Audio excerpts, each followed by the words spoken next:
Grazie Presidente. Il progetto di cui discutiamo oggi è l'esempio lampante di un paradosso specificatamente veneto prima che italiano. Mi permetta di fare questa premessa prima di entrare nel merito dell'idrovia Padova-Venezia. Un progetto, lo dico a quest'Aula, di natura trasportistica, ovvero una via navigabile di 30 km per collegare la zona industriale di Padova alla zona industriale di Marghera, che nasce nel 1955. Ottiene un primo finanziamento nel 1963, inizia i lavori nel 1968 e si ferma nel 1988. Da quel momento in poi resta un'opera incompiuta, 100 milioni spesi. Nel tempo si cerca di cambiarne l'obiettivo, individuando nell'idrovia uno strumento di riequilibrio idraulico come scolmatore delle piene dei fiumi Bacchiglione e Brenta. Tra il 2014 e il 2016 la Giunta regionale si risveglia da un sonno durato 25 anni di governo, e rimette in campo l'opera con la doppia funzione trasportistica, quindi 30 km di via navigabile, di cui solo 10 realizzati, con 13 ponti stradali esistenti e uno ferroviario sotto i quali dovrebbero transitare le barche, e quindi anche di scolmatore. Nel 2016 l'opera diventa, secondo la Giunta regionale del Veneto, un'opera immediatamente cantierabile. Si parte quindi? No, non si parte. Scrivono i sindaci, scrivono le associazioni, ma l'operosa Giunta regionale del Veneto non avvia i lavori. Ed eccoci qui quindi in Parlamento a discutere di una mozione che chiede al Governo di chiedere alla Regione di fare ciò che ha promesso. Siamo davvero ai paradossi. Il Veneto è governato dalla stessa forza politica e dalle stesse persone da 25 anni, un quarto di secolo. Tempo sufficiente per prendere una decisione e realizzarla, tempo sufficiente per scegliere, trovare i soldi e fare, tempo sufficiente per far sì che non ci si trovi dopo 65 anni a discutere di un progetto mentre è cambiato il mondo. Il più grande danno che chi fa politica dentro le istituzioni può provocare è quello dell'immobilismo, dell'ambiguità, della mancanza di decisione. Il progetto dell'idrovia Padova-Venezia è uno degli esempi evidenti di come si possa stare nella cabina di comando di una grande nave senza decidere la rotta, ma navigando a vista. E mentre la Giunta regionale galleggia nel mare delle promesse, non vi è presa di posizione chiara nemmeno da chi negli stessi 25 anni si è proposto come alternativa. Prendiamo atto di alcuni fatti. Non vi è progettazione definitiva e tantomeno esecutiva dell'opera complessiva, né come via navigabile né come scolmatore.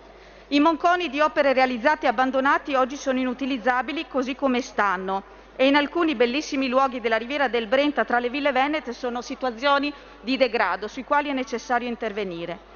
Il piano territoriale regionale di coordinamento adottato nel 2009 e prontamente approvato 11 anni dopo, il 30 giugno 2020, contiene qualche confuso rimando all'idrovia Padova-Venezia. Il piano regionale dei trasporti, anche questo celermente approvato qualche giorno fa a 30 anni dall'ultimo piano, ecco a cosa mi riferisco quando parlo di immobilismo, non contiene alcun cenno all'idrovia quale opere per il trasporto via acqua. Di cosa parliamo quindi? Mancano i soldi, come sostiene qualcuno, o mancano le idee chiare? A me pare sinceramente più la seconda.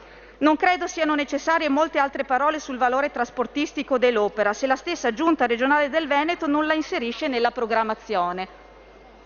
Diverso è l'aspetto relativo al rischio idrogeologico. Tutti sappiamo quanto sia fragile il nostro territorio e le province di Vicenza, Padova e Venezia sono state tragicamente colpite negli ultimi anni da alluvioni, piene, esondazioni. La laguna di Venezia solo qualche mese fa ci ha dimostrato ancora una volta la sua precarietà, con l'acqua alta che ha travolto la città, i suoi abitanti e gli operatori economici. Ciò che chiedono i padovani e i veneziani è la sicurezza del territorio. Di questo si dovrebbe occupare oggi la Regione e di questo dovremmo occuparci noi in quest'Aula.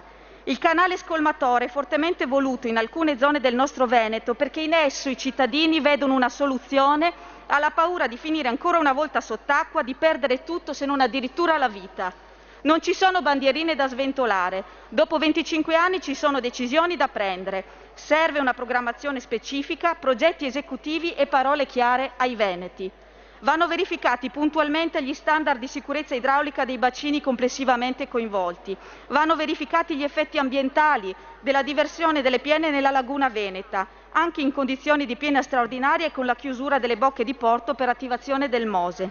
Vanno valutati tutti gli interventi, anche alternativi, per la sicurezza idraulica permanente del territorio. Vanno eseguite, qui lo ricordo alla Giunta regionale del Veneto, con regolarità le manutenzioni così trascurate e al tempo stesso così essenziali dei corsi d'acqua.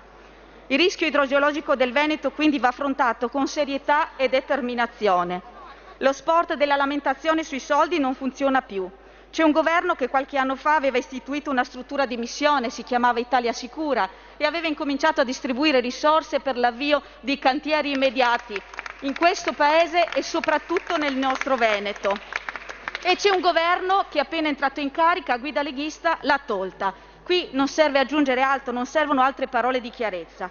Ci sono fondi europei, nazionali e regionali da sfruttare. Basta decidere. Ciò di cui hanno bisogno oggi i veneti è non più una fila di promesse, ma decisioni chiare. Io credo che oggi qui, con l'approvazione unanime di questa mozione, parta un appello chiaro alle istituzioni a tutti i livelli, quindi certamente al Governo ma anche alla Regione, affinché chi governa parli chiaro ai cittadini, dica cosa intende fare, dica quando intende farlo e con quanti soldi intende spendere. Siamo stanchi di promesse che poi non trovano riscontro negli atti di programmazione anche a livello regionale. Annuncio quindi il voto favorevole di Italia Viva, convinta che forse arrivi all'orecchio di qualcuno l'appello a fare presto e che i cittadini veneti sapranno ascoltarlo. Grazie.